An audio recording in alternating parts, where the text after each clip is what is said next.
বলছেন, আসসালামু আলাইকুম শেখ ওয়ালিকুম সালামতুল্লাহ। আমি সৌদি প্রবাসী, কফি শপে বারিস্তা হিসাবে কাজ করি। বারিস্তা মানে যারা কফি প্রস্তুত করে অথবা কফির কাজ যে নিয়োজিত, কাজের জায়গায় দাড়ি রাখতে নিষেধ করেছি। না, এটি জায়েজ নয়। এই নিষেধ করাও জায়েজ নয় এবং নিষেধাজ্ঞা মানাও জায়েজ নয়, আর এরকম চাকরি করাও জায়েজ নয়।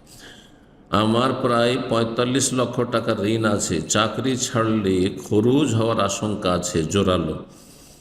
খরচ মানে এক্সিট, ফাইনাল এক্সিট লাগা।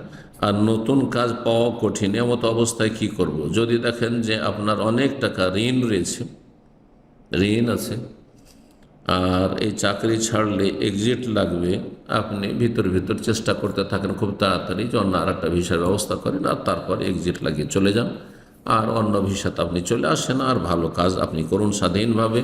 কিন্তু এই হারাম কাজ করে দাড়ি মুন্ডন করতে যদি বলে তো হারাম, আর যদি দাড়ি একটু ছোট করে রাখতে বলে সেই ক্ষেত্রে এরকম পরিস্থিতিতে তাদের কথা মানতে হবে। হারাম কাজ করে আপনি ঋণ মুক্ত হওয়ার আশা করবেন না। হ্যাঁ, হারাম কাজ করবেন না কখনো। জি, আল্লাহ জীবন থেকে বরকত টেনে নেবেন। এবং যারা এইভাবে জবরদস্তি করে আর মানুষের উপর চাপ সৃষ্টি করে, দাড়ি রাখা ওয়াজিব আর দাড়ি মন্ডন করতে বলে, তাদের রুজিতে বরকত হবে না।